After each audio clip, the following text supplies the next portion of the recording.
प्रिय छात्र एवं छात्रों, आज इस क्लास में मैं आपको सचिवी पद्धति एवं कार्यालय उपकरण के अंतर्गत कंपनी सचिव के क्या अधिकार हैं इसके बारे में हम आपको समझाएंगे। कि पूर्व की क्लास में हमने उनके अधिकारों के बारे में चर्चा की थी। कुछ अधिकार भी उसमें शेष थे जिनके बारे में आज इस क्लास में हम स्टडी करेंगे, आगे उसको कंटिन्यू करेंगे। तो आज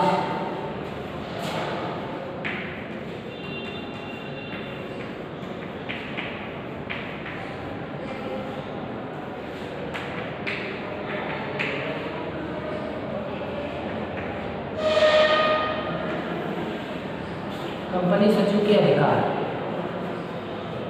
क्योंकि जब तक किसी व्यक्ति के पास में अधिकार नहीं होंगे वो उस कार्य को सुविधाजनक तरीके से अच्छी तरीके से कर ही नहीं सकता है। क्योंकि जब तक अधिकार क्षेत्र नहीं होगा तब तक हम हकदार ही नहीं है उस कार्य को करने के लिए। तो कंपनी में संचालकों के द्वारा कंपनी सचिव को अधिकार दिए जाते हैं जिससे कि वह संस्था के कार्यों को सुगमता से, समय से, अच्छी तरीके से संपन्न करा सके। तो आज हम यहाँ पर आपको समझाएंगे कंपनी सचिव के कार्यों के बारे में।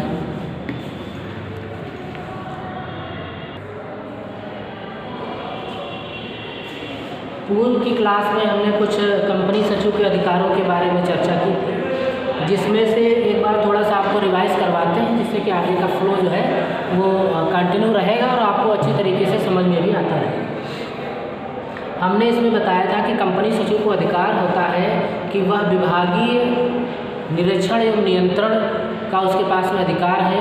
वो कभी भी किसी भी विभाग का निरीक्षण एवं नियंत्रण कर सकता है। तो पहला हमने बताया था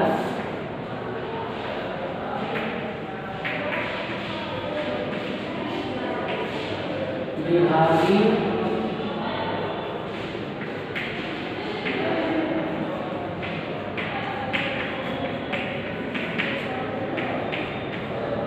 निरीक्षण एवं नियंत्रण का अधिकार।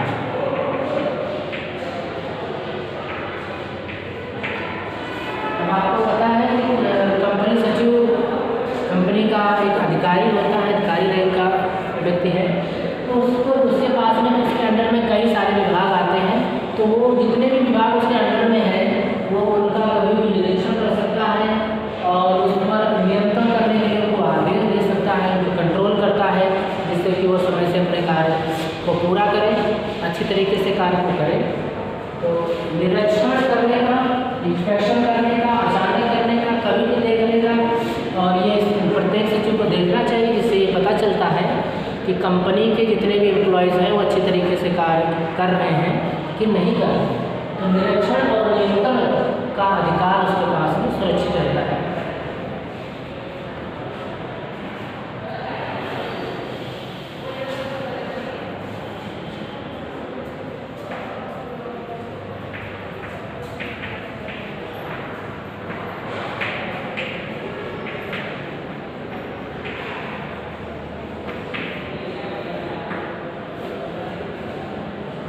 वेतन लेने का अधिकार। आप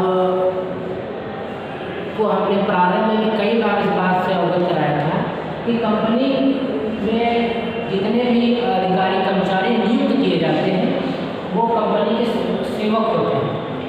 कंपनी के सेवक होते हैं। तो जितने भी सेवक हैं, जो सर्वेंट हैं, उनको अपना वेतन पाने का अधिकार है। तो जिस प्रकार से कोई अन्य संस्था का एम्प्लॉय वेतन पाने का हकदार होता है, अधिकारी होता है, उसी प्रकार से कंपनी का जो कंपनी सचिव है उसको भी वेतन लेने का अधिकार है। लेकिन यहाँ पर एक तथ्य है कि अगर कंपनी समाप्त हो रही है, कंपनी का समापन हो रहा है, तो उस कंडीशन में कंपनी सचिव को अपना वेतन लेने का अधिकार प्राप्त है।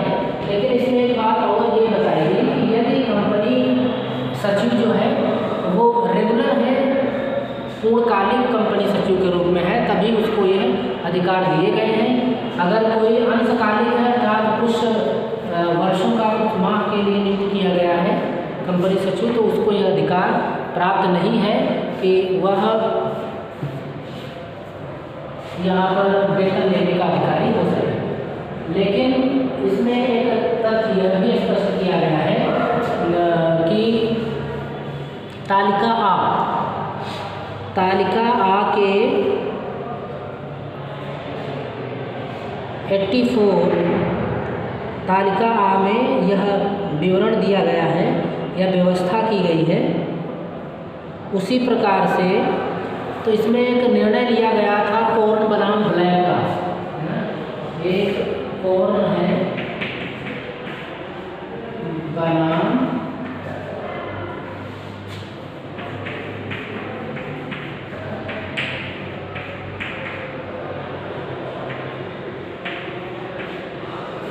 बनाम ब्लैक, इसके मध्य में एक जजमेंट आया था न्यायालय से कि उसमें यह बताया गया था कि आंशिक समय के लिए कार्य करने वाले सचिव को इस आशय का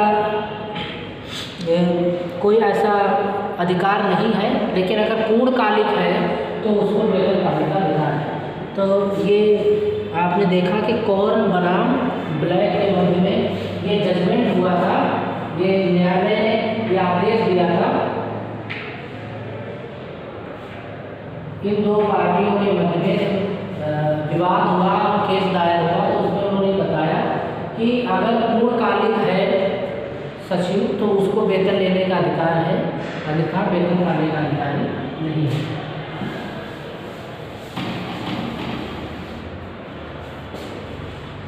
नेक्स्ट था प्रपत्रों या कार्रवाइयों पर हस्ताक्षर करने का अधिकार।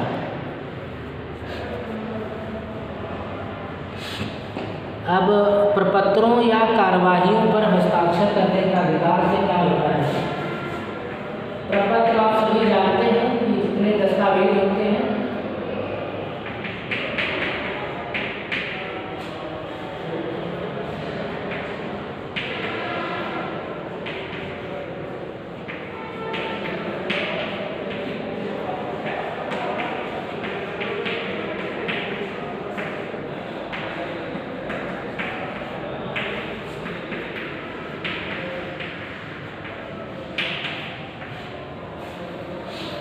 कार्यवाहियों पर हस्ताक्षर करने का अधिकार, तो यह अधिकार दिया गया है कंपनी सचिव को कि जितने भी प्रपत्र हैं और जो कार्रवाइयाँ हो रही हैं वहाँ पर अगर ज़रूरत है हस्ताक्षर की तो कंपनी सचिव वहाँ पर हस्ताक्षर करके उस कार्य को पूरा कर सकता है।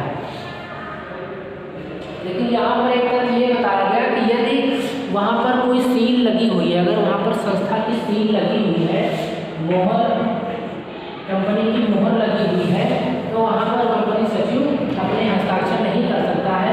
अन्यथा जहाँ पर प्रमाणित करना है वहाँ पर कंपनी सचिव प्रपत्रों पर हस्ताक्षर कर सकता है। लेकिन इसमें ये बताया गया कि जो तालिका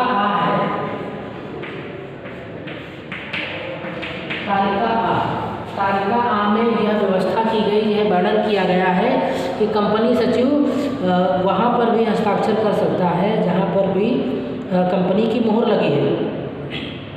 तो कंपनी की मोहर भी लगी है तब भी वहाँ पर यह कर सकता है। ये व्यवस्था तालिका आ के 84वीं व्यवस्था के अनुसार की गई है। नेक्स्ट इसमें है कि कंपनी की ओर से पत्र व्यवहार करने का अधिकार इसको प्राप्त है। ये आपको थोड़ा सा रिवाइज कराना है, जिससे थोड़ा सा पिछला वाला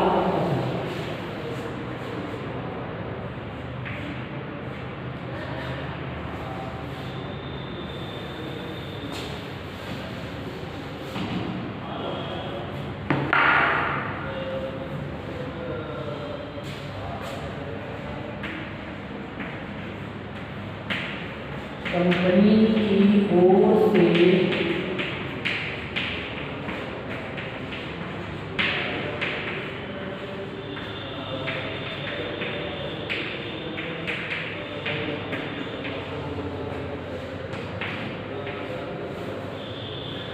कंपनी की ओर से पत्र व्यवहार करने का अधिकार।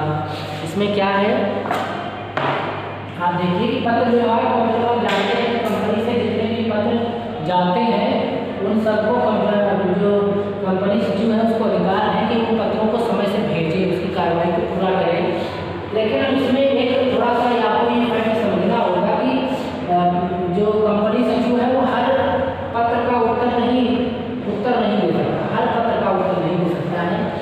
जो उसके विभाग से संबंधित है, अर्थात जो उसके कार्य से संबंधित है, जिसका उसको अधिकार है, उसका उत्तर उसको देना है, उसी का देगा।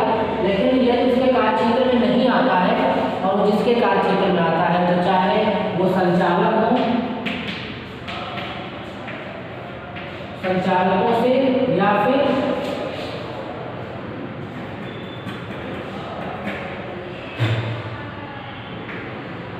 जो अन्य अधिकारी लोग होते हैं,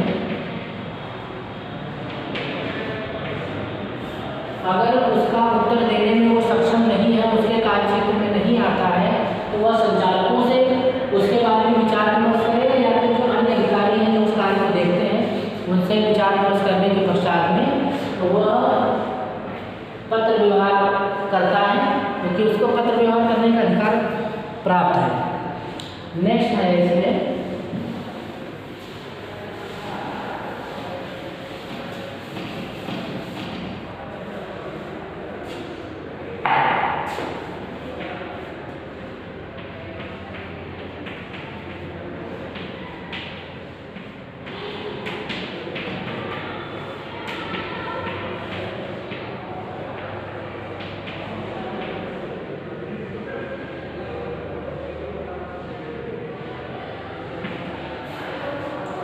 प्रमाण पत्र देने का अधिकार। तो हमने आपको ये बताया था कि प्रमाण पत्र कंपनी में बहुत सारे ऐसे सर्टिफिकेट्स होते हैं जिनको समय समय पर जारी करना पड़ता है। तो उसके लिए अधिकृत कर दिया गया है कंपनी सचिव को, जितने भी प्रमाण पत्र जारी करने हैं तो आपके द्वारा जारी किए जाएंगे। तो प्रमाण पत्र देने का अधिकार उसको दे दिया गया। प्रमाण पत्र में जैसे कि आवंटन किया जाता है, शेयर्स का पत्रों का आवंटन किया जाता है, तो इन सबके जितने प्रमाण पत्र होंगे वो सब ये जारी करेगा। अन्य जितने भी प्रमाण पत्र होंगे तो वो सब जारी करने का अधिकार कंपनी सचिव के पास में सुरक्षित है। और कंपनी सचिव अपनी बौद्धिक क्षमता के अनुसार जो उसको उचित लगता है उस प्रकार के सर्टिफिकेट वो जारी कर सकता है। ऐसा अधिकार कंपनी सचिव को प्राप्त है। नेक्स्ट है दैनिक कार्रवाइयों से संबंधित अधिकार।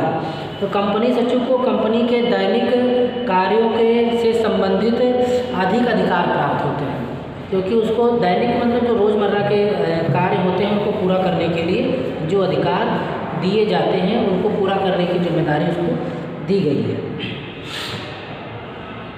तो काफ़ी ज़्यादा अधिकार उसके पास, सबसे ज़्यादा अधिकार उसके पास में दैनिक कार्यों को करने के लिए होते हैं, जिसके आधार पर वह कंपनी के नैतिक प्रकृति के कार्यों का निष्पादन सफलतापूर्वक करता है। क्योंकि जब तक अधिकार उसके पास में नहीं होंगे तब तक वो अच्छी तरीके से कार्य को नहीं कर सकता है।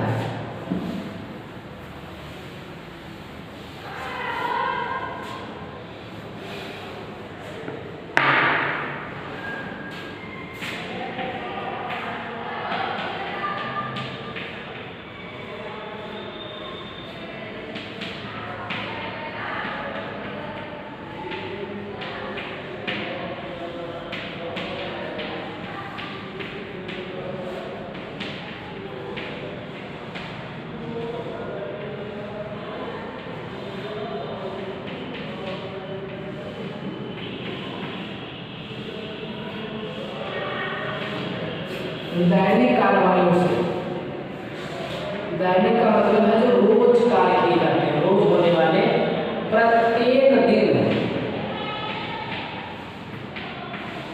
प्रतिदिन होने वाले कार्य आपके दैनिक कार्य कहलाते हैं।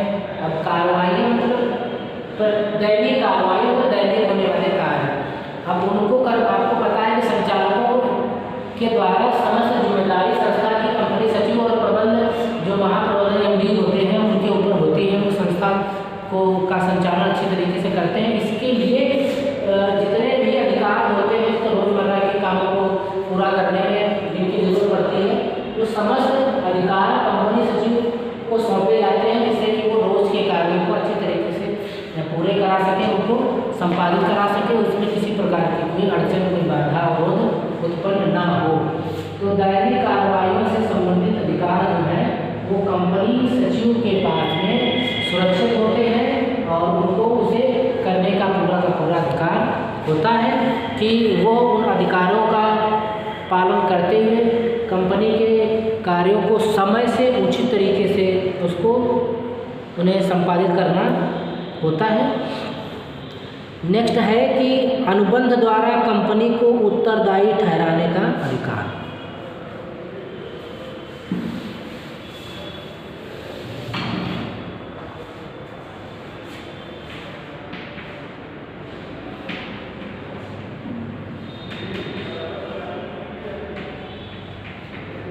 अनुबंध द्वारा कंपनी को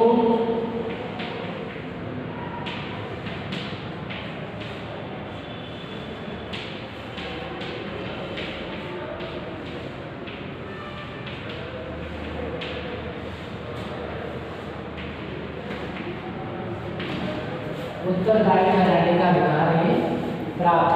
अब अनुबंध से मतलब ये है, इसके अंतर्गत आपको ये समझना है कि अगर कंपनी सचिव की ओर से कोई तृतीय पक्षकार मतलब प्रथम पक्षकार तो हमारी कंपनी होती है, अगर वो किसी से अनुबंध करती है। दूसरा ये है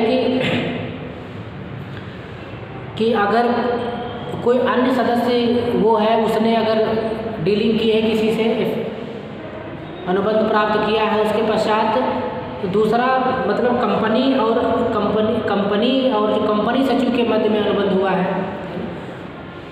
और तीसरे में जैसे कि कंपनी सचिव तो मेन मालिक नहीं होता है। कंपनी सचिव तो एक प्रकार से आप कहते हैं कि नियुक्ता होता है, एक जिसकी नियुक्त की गई एक सेवक है, सर्वेंट है, उस तौर पर कार्य करता है।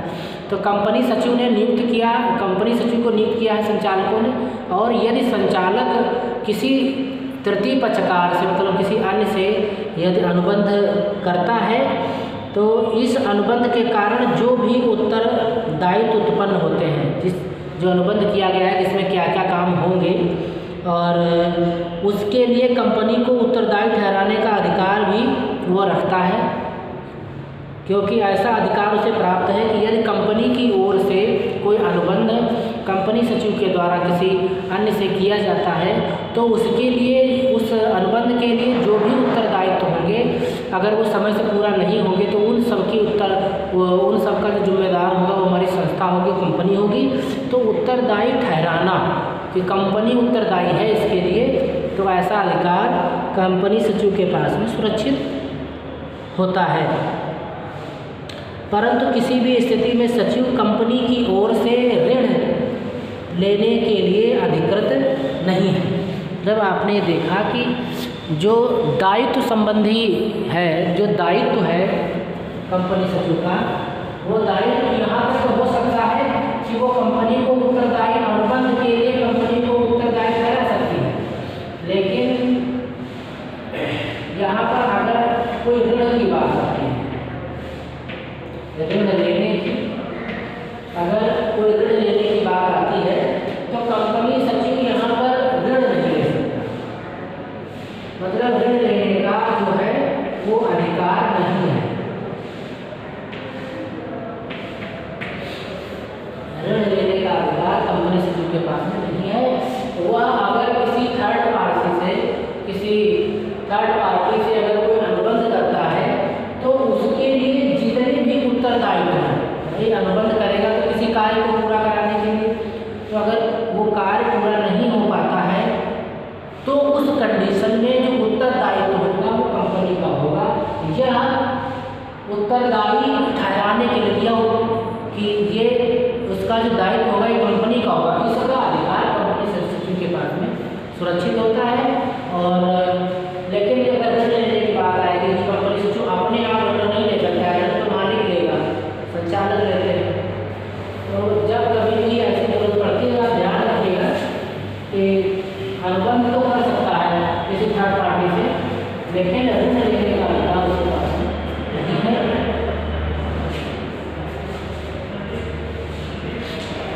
नेक्स्ट है अभिकर्ता के रूप में उपस्थित होने का अधिकार।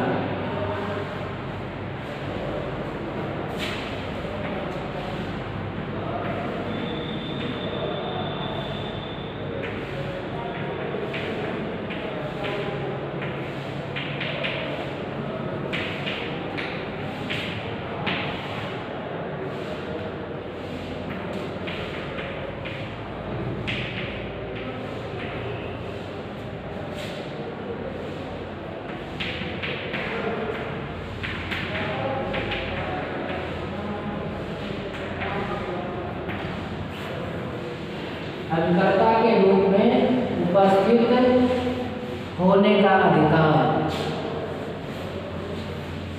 अब अभिकर्ता का मतलब क्या है, यहाँ पर ये पता होना चाहिए आपको। अभिकर्ता को इंग्लिश में कहते हैं एजेंट। एजेंट अभिकर्ता के रूप में उपस्थित होने का मतलब एजेंट के तौर पर यदि उसको अपनी संस्था का कहीं पर पक्ष रखना है तो उसके लिए कंपनी सचिव वहाँ पर ये अधिकार रखता है, वो एजेंट के तौर पर अपनी कंपनी की बात वहाँ पर रख सकता है। क्योंकि आपने देखा है कि यह एक सर्वेंट है और यह हमेशा कंपनी सचिव के एजेंट के रूप में कार्य करता है।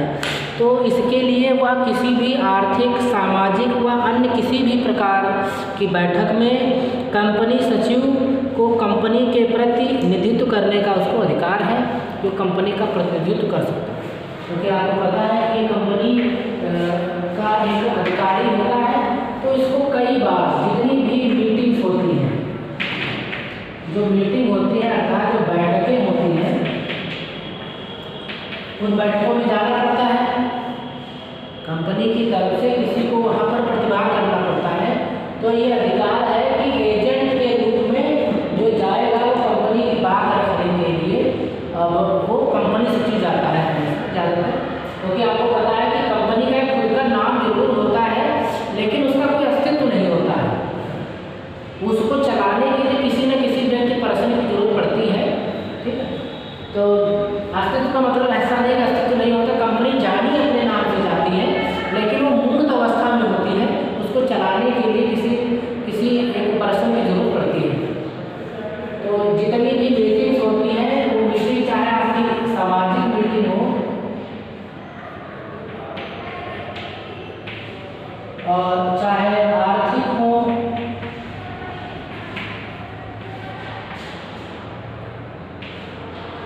और सभी में प्रतिभाग करने के लिए कंपनी सचिव को एक एजेंट के तौर पर उपस्थित होने का अधिकार प्राप्त है। वो कभी भी जब भी मीटिंग हो तो वह वहाँ उस मीटिंग में अपना पक्ष रख सकता है। कंपनी का जो पक्ष है वो अपने हिसाब से रख सकता है, ये अधिकार उसको प्राप्त है। आप ये समझ रहे होंगे, अभिकर्ता मतलब एजेंट। और मीटिंग में जब बुलाया जाता है, जब कई सारे लोगों को बुलाया जाता है उसमें मीटिंग में, तो कंपनी की तरफ से उसको भी जाना पड़ता है प्रतिभाग करने के लिए, अपनी उपस्थिति दर्ज कराने के लिए कि हम हैं, और फिर वो अपनी बात को वहाँ पर रखता है, ठीक है। तो अब हमने यहाँ पर कहा कि जब कई सारे लोगों को बुलाया जाता है, गैदरिंग होती है, तो वहाँ पर जाता अपना पक्ष रखने के लिए, तो वहाँ पर जा सकता है। दूसरा, अगर कोई डीलिंग हो रही, कोई डील हो रही है, तो जब भी जितनी भी कार्रवाई होती है कंपनी में, वो तो कंपनी के नाम के आधार पर ही होती है कि हम इस कंपनी से माल खरीदें। लेकिन उसको करने के लिए, प्रक्रिया को पूरा करने के लिए कंपनी सचिव, संचालक, प्रबंध, महाप्रबंधक, ये पदाधिकारी होते हैं, अन्य अधिकारी होते हैं, उन सबके माध्यम से ये व्यवस्था पूरी की जाती है।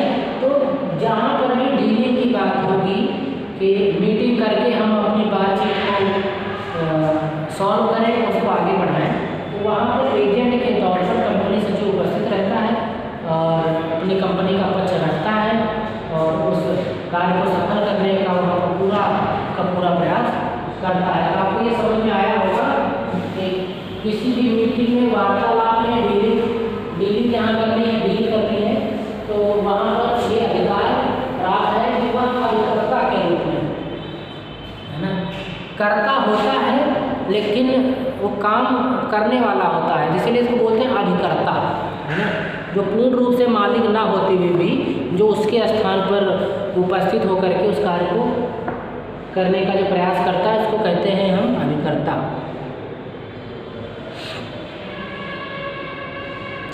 नेक्स्ट है अधिकृत होने का अधिकार।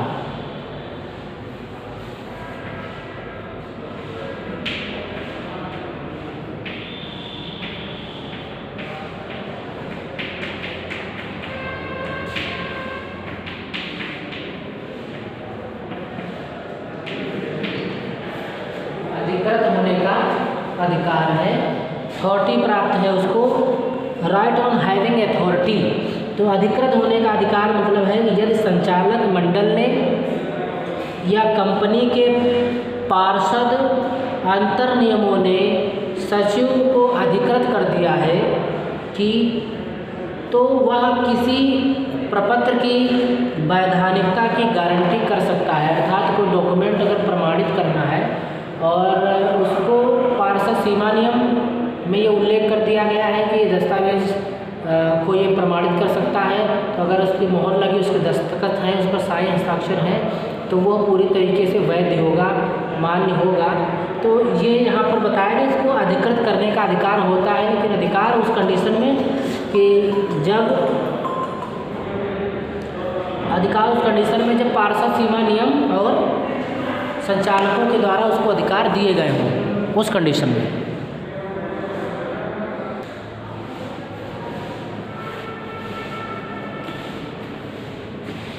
तो इसके लिए क्या है कि पार्षद सीमा नियम और संचालकों के द्वारा उसको पहले ये अधिकार प्राप्त होने चाहिए, तभी वो इसकी गारंटी ले सकता है। कंपनी के अंशों का क्रय करने हेतु जनता को प्रेरित करता है ना, ये प्रेरित करता है, सभा बुला सकता है तथा अंशों का क्रय करने हेतु जनता को प्रेरित करके अंशों का आवंटन करता है, अंशों के हस्तांतरण की रजिस्ट्री आदि कार्य भी कर सकता है। तो आपने देखा कि इसको क्या अधिकार प्राप्त है, इसको प्राप्त है अधिकृत। अधिकृत मतलब अथॉरिटी है, राइट टू हैविंग अथॉरिटी। इसको है कि यह किसी भी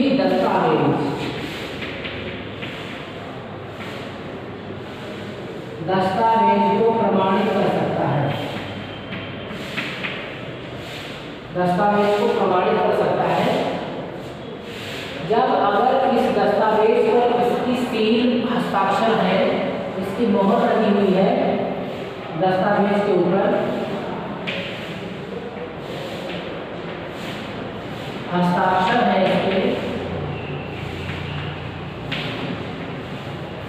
मोहर अगर हस्ताक्षर है तो यह दस्तावेज आपका जहाँ पर भी उपस्थित किया जाएगा कंपनी की ओर से, तो वो आप पूरी तरीके से 100% वह प्रमाणित दस्तावेज माना जाएगा।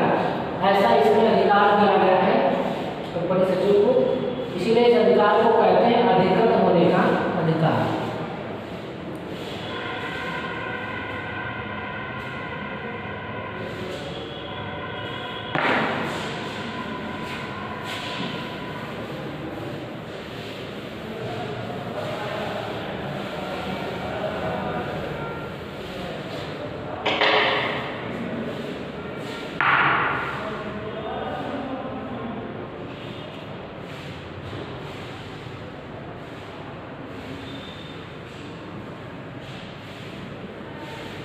अब इसमें कुछ और अधिकार हैं जिनके बारे में आप जानते हैं। जैसे आता है कि कंपनी के क्रय शेयर होते हैं, तो अंशों को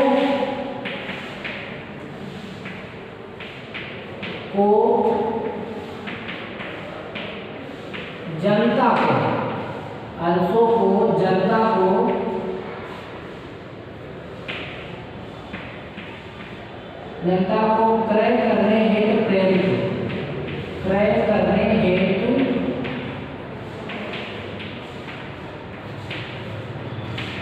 प्रेरित करने का अधिकार।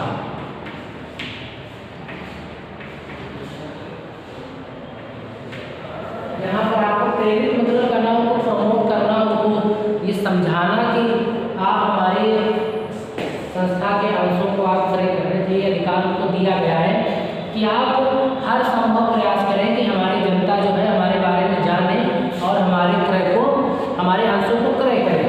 तो यही यहाँ पर अधिकार है, अंशों को जनता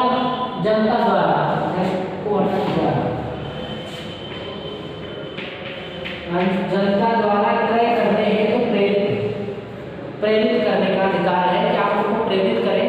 अब किस तरीके से प्रेरित करेंगे, वो सारी कार्रवाई उसको करनी होगी, चाहे एडवर्टाइजमेंट देना पड़े, संस्था का जो एनुअल रिकॉर्ड्स जो होता है उसको अपनी वेबसाइट पर अपलोड करना होगा, सारे उसमें ब्यूरो खातों के बारे में, लेखों के बारे में समझाना होगा, अच्छी तरीके से व्यवस्था से परचेसिंग सब स्पष्ट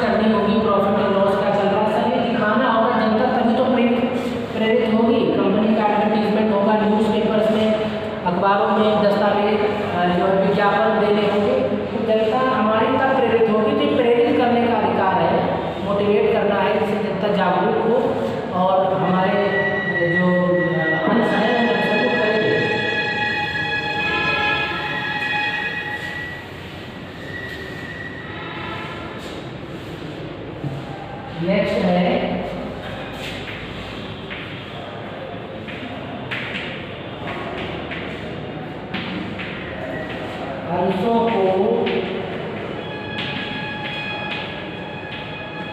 आवंटित करने का अधिकार।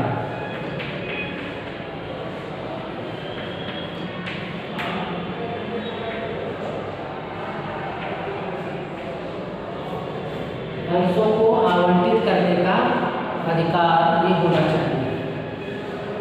ये किसके पास है अंशों को आवंटित करने का? जो हम अंश को प्रेरित, जनता को प्रेरित करते हैं, मोटिवेट करते हैं हमारे शेयर खरीदने को, तो ये जिम्मेदारी कंपनी सचिव को दी गई है कि जो व्यक्ति, जो सदस्य, जो अंशधारी हमारे अंश को खरीदना चाहता है उसको आवंटित करना, उसको अलॉट करना।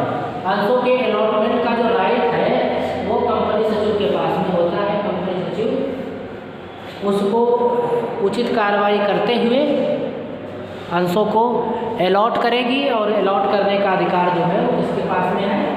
वो कंपनी सचिव के पास में सुरक्षित होता है कि आप पूरी प्रक्रिया के अंतर्गत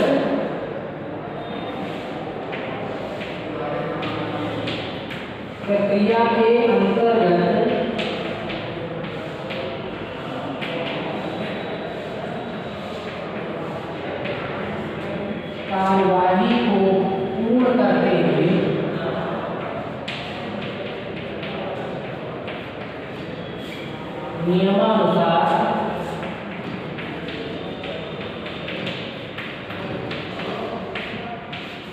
नियमानुसार अंशों का आवंटन कर सकते हैं। ये अधिकार दिया गया है संचालकों के द्वारा, और जो हमारे पार्षद अंतर नियम है उसमें भी ये वर्णित किया गया है, ये लिख दिया गया है कि अंशों के आवंटन का अधिकार कंपनी सचिव के पास में होता है। दूसरी बात, कंपनी सचिव ज्ञाता होता है भारतीय कंपनी अधिनियम का, उसको पता है कि नियमों के अनुसार किस तरीके से अंशों का आवंटन किया जाना उचित होता है, तो वो उसी प्रक्रिया को ध्यान में रखते हुए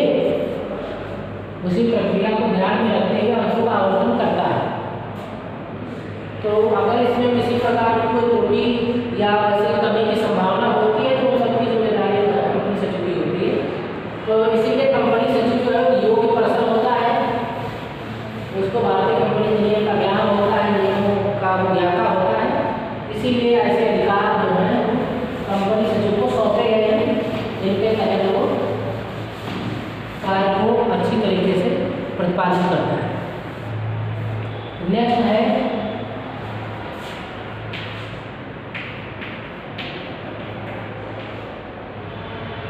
सभा बुलाने का अधिकार।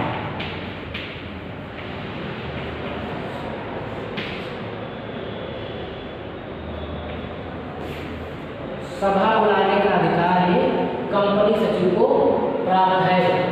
सभा का मतलब आप देखते हैं कि संचालकों की सभाएं होती हैं,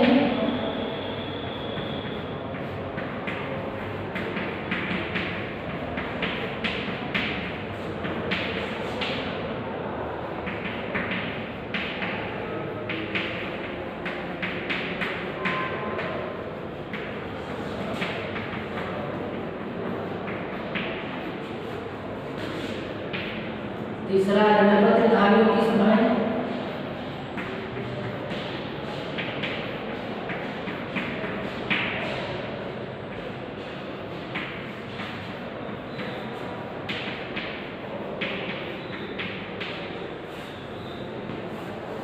इन सब की सभाएं हैं, कितने दिन पे होनी है, कौन सी कार्रवाई कब करनी है, सभा का संचालन कैसे करना है, किस तरीके से कार्यव्रत तैयार होगा, किस तरीके से मीटिंग का एजेंडा तैयार होगा, इन सब की जानकारी कंपनी सचिव के पास में होती है। तो वो समय समय पर इन सभी की मीटिंग को अरेंज करता रहता है, और सभी के अंतर एक तालमेल की जो व्यवस्था है वो भी बनाने का वो पूरा प्रयास करता है। क्योंकि जब तक मीटिंग नहीं होगी, नियम के अनुसार मीटिंग नहीं होगी, अब अंशधारी है, अब इन अंशधारियों ने हमको पैसा दिया है, उन पर विश्वास किया है, सदस्य हैं हमारे यहाँ के, तो अगर ये अंशधारियों की जो समस्याएं हैं, उस समस्याओं को सॉल्व आउट करने के लिए हमको मीटिंग बुलानी पड़ती है, कंपनी सचिव को मीटिंग बुलानी पड़ती है, जिससे कि कंपनी और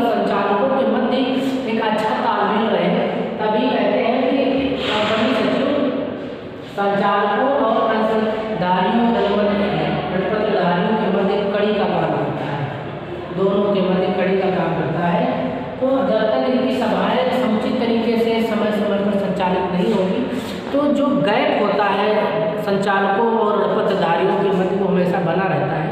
तो इसको ध्यान में रखते हुए कंपनी सचिव के द्वारा ये समय समय पर मीटिंग की व्यवस्था की जाती है, जिसकी वजह से जो गैप होता है वो गैप की कंडीशन ही क्रिएट नहीं हो पाती है और संस्था के जो कार्य हैं वो भी अच्छी तरीके से पूर्ण हो पाते हैं। उसके पश्चात में नेक्स्ट है अंशों के हस्तांतरण की रजिस्ट्री।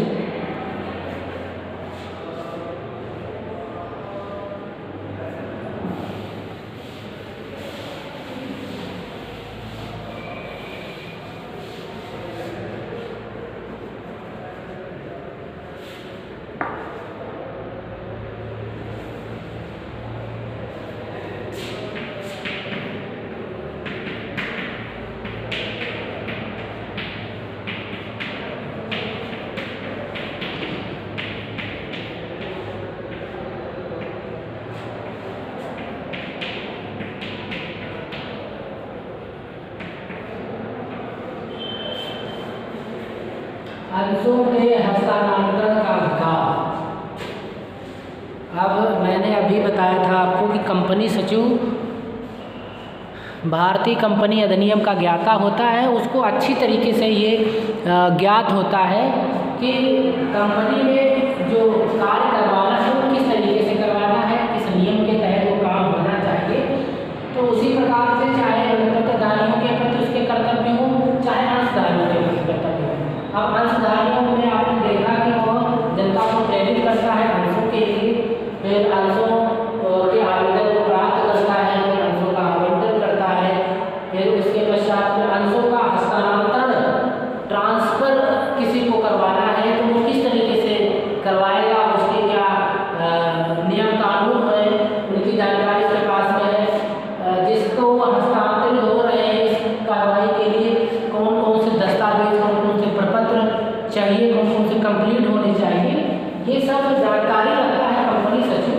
इसलिए इसको ये अधिकार प्राप्त है कि आप अंशों का हस्तांतरण करवा सकते हैं, आप इसके लिए लायबल है और आप अच्छी तरीके से करेंगे। क्यों? क्योंकि कंपनी सचिव जो ज्ञाता है भारतीय कंपनी अधिनियम का। ठीक है, अब हस्तांतरण की जरूरत क्या पड़ती है, बार हम थोड़ा सा ध्यान देंगे। अब जैसे कोई व्यक्ति की अगर मान लो मृत्यु हो जाती है ना, मृत्यु हो जाती है किसी कारण, किसी अंशधारी की मृत्यु हो जाती है, तो अब इसके नाम से जो इसने अंश खरीद रखा है कंपनी का, अब उसका ट्रांसफर जो उसका उत्तराधिकारी होगा,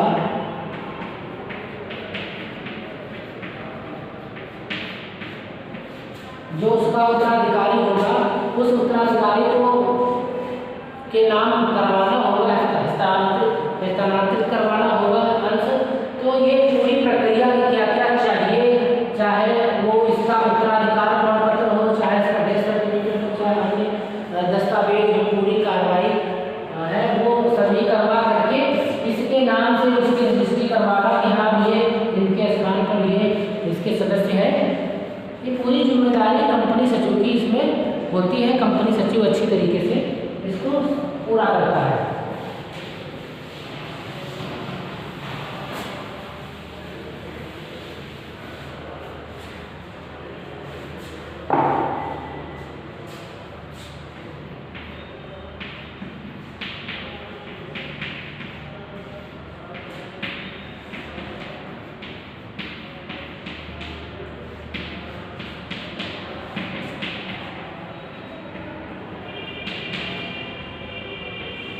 लाभांश के वितरण का अधिकार। अब लाभांश आप जानते ही हो, लाभांश का मतलब ये है कि जो अंशधारी ने आपके कंपनी में निवेश किया है, पैसा लगाया है, अंश खरीदा है, अब उस अंश का एक भाग जब उसने दिया है तो उससे जो कुल प्रॉफिट होगा कंपनी का, उस पैसे को कंपनी कहीं न कहीं किसी कार्य में निवेश करती है। अब ये हो गया आपका सकल प्रॉफिट, पूरा पूरा लाभ इतना हुआ है। अब जितने भी अंशधारी हैं उनको उनके अंश के हिसाब से उनको जो ये लाभ मिलता है, जैसे ए को मिला, बी को मिला, सी, डी, ई, एफ,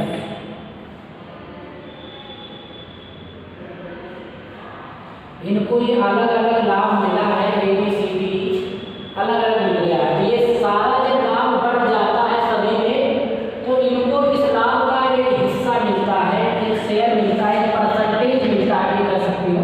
इसका कुछ प्रतिशत इनको मिलता है, कुछ हिस्सा इसको मिलता है। तो ये जो हिस्सा कहलाता है, यही आपका कहलाता है लाभांश।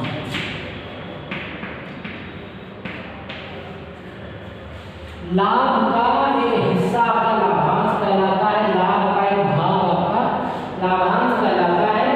तो जब अंशों का जो आवंटन करता है, अंशों का वितरण करता है, और अब जब सारी प्रक्रिया अंशों से संबंधित कंपनी सचिव के द्वारा की जाती है, तो जो अंशों का जो लाभांश होता है, उसके वितरण का अधिकार भी कंपनी सचिव के पास में सुरक्षित है। कंपनी सचिव के द्वारा ही यह काम भी पूरा किया जाता है। तो आज आपने देखा कि हमने यहाँ पर आपको समझाने का प्रयास किया कि कंपनी सचिव को कौन कौन से अधिकार प्राप्त हैं, जिन अधिकारों का प्रयोग करते हुए वो संस्था के कार्य को सुगमता से संचालित करता है। तो हमने कल भी इसके बारे में चर्चा की थी। तो आज जो हमने यहाँ पर आपको समझाने का प्रयास किया है, उसमें कौन कौन से आपके अधिकार आते हैं, वो थोड़ा सा एक बार हम एक दृष्टि में देखने का प्रयास करेंगे। जैसे है आपका दैनिक कार्रवाई से संबंधित अधिकार,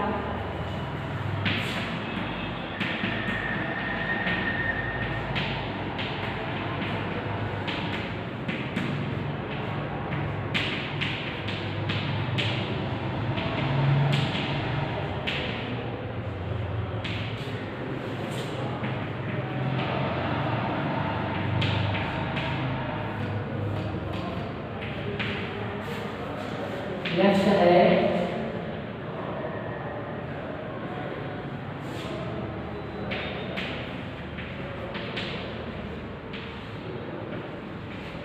अनुबंध होने पर उत्तरदायी ठहराने का अधिकार। अनुबंध द्वारा कंपनी को उत्तरदायी ठहराने का अधिकार।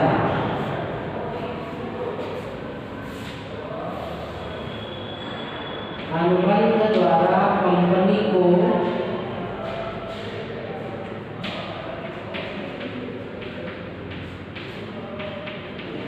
उत्तरदायी ठहराने का अधिकार।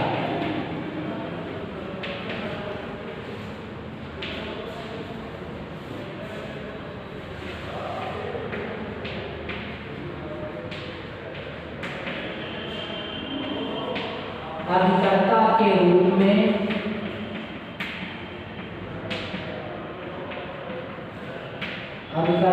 रूप में उपस्थित होने का अधिकार।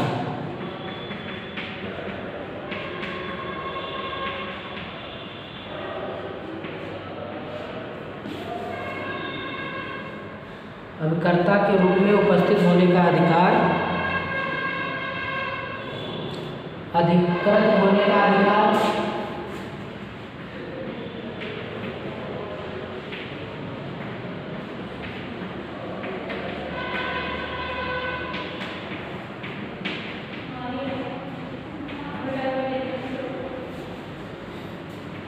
नेक्स्ट आपने देखा कि अंशों के लिए जनता को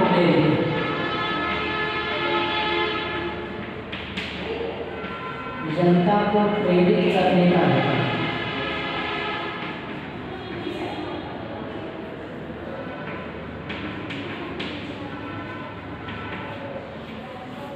ठीक है, फिर हमने इसमें बताया था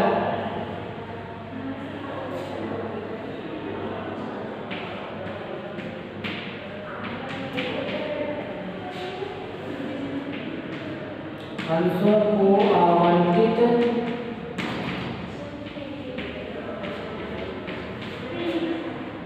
करने का अधिकार।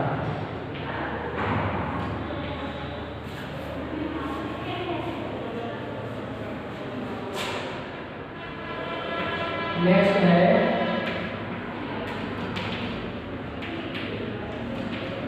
अंशों को हस्तांतरित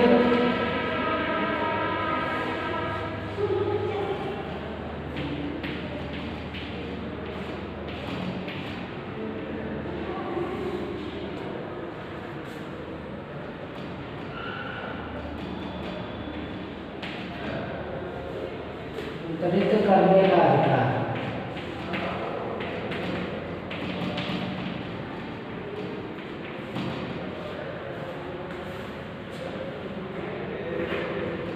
नेक्स्ट है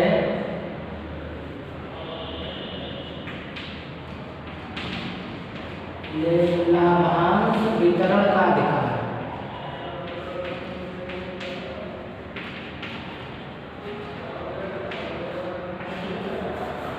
लाभांश वितरण का अधिकार, ये आपने एक पटल पर देखे कि ये कार्य जो है कंपनी सचिव के द्वारा किए जाते हैं इन अधिकारों के अंतर्गत। आपने ये समझने का प्रयास किया। तो आज की इस क्लास को यहीं पर वाइंड अप करते हैं और कल आपके सम्मुख एक नए टॉपिक के साथ उपस्थित होकर के आपको समझाने का प्रयास करते हैं। तब तक मन लगा के पढ़ें और अच्छे अंक लाएं और भविष्य में कुछ अच्छा करने का जिससे आपको मौका मिले।